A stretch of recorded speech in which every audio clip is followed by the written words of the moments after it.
Tucker Carlson just said the quiet part out loud. Like at some point, the basic economics really matter. And they matter because not that it's bad that rich people are getting richer, it's bad that everyone else is getting poorer. His recent speech at Turning Point USA made headlines for criticizing interventionism. But one overlooked moment was when he called out an issue most politicians wouldn't even dare touch today. And it's especially bad that young people can't afford homes. Let me just put a very precise point on this. That's why today we're breaking it all down. So if you're an independent thinker, hit that subscribe button and let's jump right into it. If you want a measure of how your economy is doing, I personally favor eliminating GDP as a measure. I don't even know what that is. It's clearly not relevant. They tell me Japan has a stagnant GDP. Have you been to Tokyo? It's the single most radicalizing experience you'll ever have because it's just so nice. You lost the war? Really? Can we lose a war and wind up like this? GDP. No. I don't know what even that is. The total economic activity. Oh, no. My measure is really simple. I got a bunch of kids. Can they afford houses with full-time jobs at like 27, 28? And the answer is no way. And the answer is that 35-year-olds with really good jobs can't afford a house unless they stretch and go deep into debt. And I just think that's a total disaster. He's absolutely right. Just not when it comes to Japan and the need to get rid of GDP as an economic measure. But the core message still stands. We're living in one of the worst periods for housing affordability in modern history, and the numbers are brutal. According to an Urban Institute report, Americans aged 25 to 34 have lower real homeownership rates, with that number dropping from 41.5 in 1990 to just 29% in 2021. And it's not just young people feeling the squeeze. A recent Business Insight article found that the number of first-time homebuyers has fallen from 50% in 2010 to just 24% in 2024. But why is this all a disaster? I'll let Tucker do the explaining. Why? 2 reasons. One, if people don't own things, they don't feel ownership of the country they're in. And the country gets super volatile because people feel like they've got nothing to lose. When you have a lawn, trust me, you're thinking long term. Second, it's really hard to have a family without a house. It is. It's like super fun to live in an apartment if, there's like a bar downstairs, you're in a cool neighborhood. I'm in East Village, it's so cool. Try to have 3 kids. You're not gonna have 3 kids there, you can't. Nobody wants to raise their kids in that neighborhood. Nobody wants to raise their kids in an apartment. People do it because they have to, nobody wants to. People want a little house, not some McMansion, just a little normal house. That is the actual American dream. And that is what is totally unattainable for young people. Exactly. We all know that people are getting married later than ever. And there are multiple reasons for that, like the cost of living skyrocketing and wages remaining stagnant.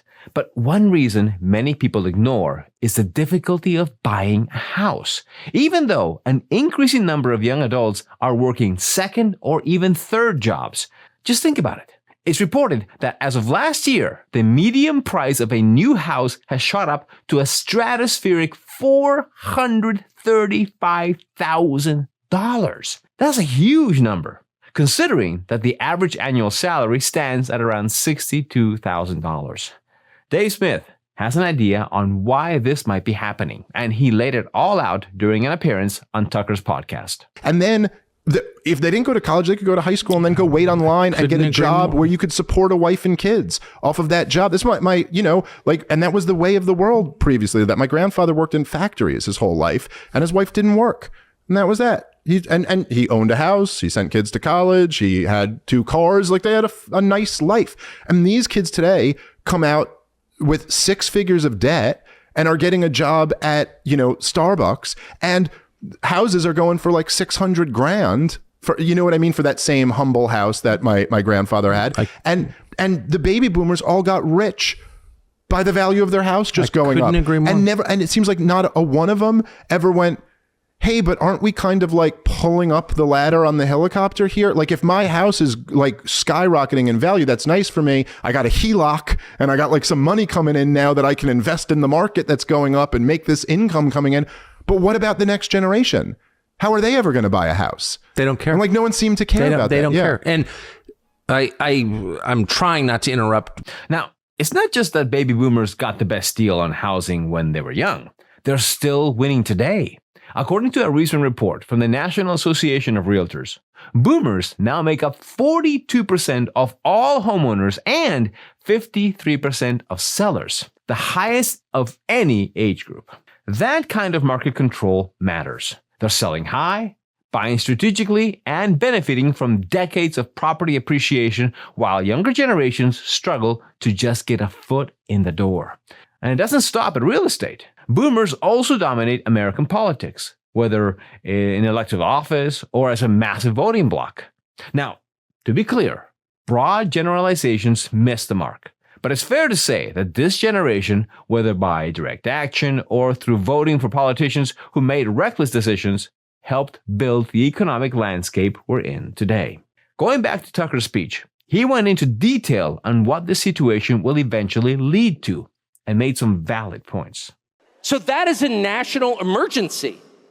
And I know that there are certain cable channels that are spending all this time talking about, they're about to elect a socialist in New York City, which obviously I'm opposed to it. He's not even a real socialist. He's like a trainee vax, rich kid liberal guy. Mom Donnie. He's a fake leftist, but whatever. Why do you think that's happening? One of the reasons it's happening is because normal people with normal jobs no longer believe they can win in this system and that all the money is going to the worst people. Exactly. When people feel the system's rigged against them, they start looking for anyone who promises a way out. That's when utopian ideas start to sound good. Free healthcare, free housing, free everything. But those promises come with a cost. And by the time voters realize it, the damage is already done. Just ask anyone from Eastern Europe. They've seen how that story ends. Now still, fear-mongering from figures like Mandami isn't the answer here. He's not even the mayor yet. A more logical approach would be to hold the people we actually elected accountable. And the real questions, what are they doing to fix housing? Do they even have a plan? Because slogans and press conferences don't get us anywhere. To wrap things up, we have Tim Dillon delivering your daily dose of reality. It's insane that the Congress members who went and started trading stocks based on the knowledge of how bad coronavirus was still have jobs, right? All of this is kind of insane. We're just at peak insanity here. And there's, are we at the peak? I don't know if we're at the peak, but we're close to it. Like, I do believe with the way things are going, and you're looking at some really crazy trends, and I don't know when they come to a conclusion, and if they do, without something, a war or some violent or whatever. But like, it is just, we're living in a time now where we all know everything's fucked, but we're mostly powerless to change it. And that's when societies start to decay past a point. And everybody just kind of sits back and watches it like a show. It's a tough pill to swallow, but it's becoming impossible to ignore. Our current reality feels like a slow slide into dysfunction, and no one in the political class seems willing to change course. Instead, we see one bad decision after another, all made to protect their positions, not serve the people. And that's the clearest sign that the system isn't broken. It's doing exactly what they designed it to do. Let me know in the comments your thoughts on this important story. And don't forget to like and subscribe. Remember, keep on thinking.